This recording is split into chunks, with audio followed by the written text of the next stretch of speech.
So, another area in which people who are self conscious may find some need for power is to give and take assistance, to give and take help. It's not easy for people who are introverts or shy to ask for, to request for assistance. So, see which one comes easier to you. Give it a thought right now. Is it easier for you to offer help in comparison to taking or requesting for help? Is it clearly that you would rather always offer and give help than to take help? If that is the case, then, as Brené Brown suggests, you may have a subtle judgment against people who take help. So, when we are unwilling to take help, we have somehow put people who are giving help on a slightly higher pedestal than the people who are taking help. Now, that's not very kind, is it? When we do that, we are actually drawing some worthiness, some superiority from our being helpful. So that's not the kind of help that we want to offer. So see if you can catch that in yourself. See if you can catch that. Is it that I'm reluctant to take help? In what areas of life am I reluctant to request for help? In office, see from whom am I unwilling to request help?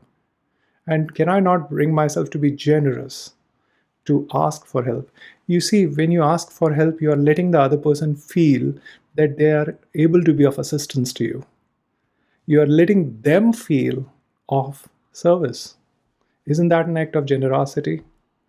So see if you can bring yourself to see in which areas am I not willing to request for help.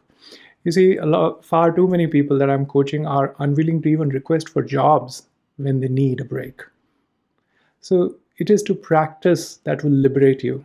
Step out of your comfort zone and make requests.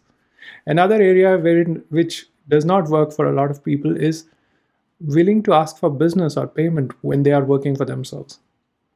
This is another area where you will have to make requests to be powerful.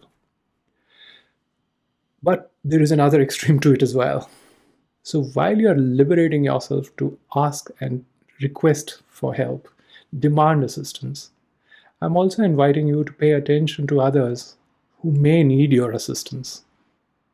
So, a way to be powerful and assertive and less self conscious is to begin to pay attention to others' need for assistance, to pay attention to others' inhibitions in asking for help. If you can start paying attention to others' emotions, you might be able to come out of yourself, come out of your own shell. One way in which I used to train my students to be powerful in job interviews was that when they are entering an interviewer who's been conducting interviews for several other candidates, see if they can bring empathy in their own heart for the interviewer. They've been at it for a while.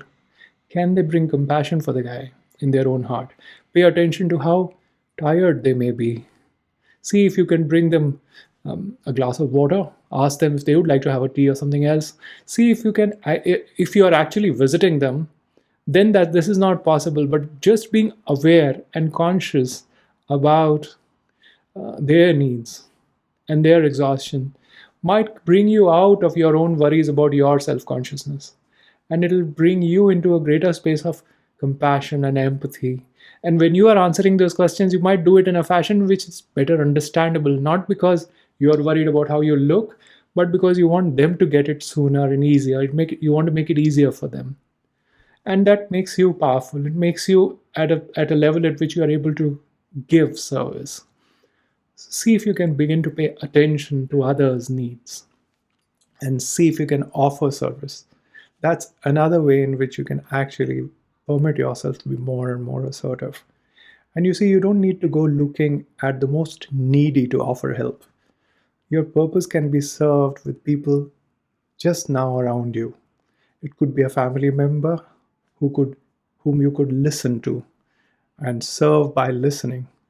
Or it could be a member in office whom you could bring your kindness to. Just about anyone can do with your assistance. And that's another game to play which will bring you out of your self consciousness. And when you are playing on the basis of the undercurrent of goodness and love and compassion and empathy, you would be more powerful. Your conviction in your own goodness will set you free.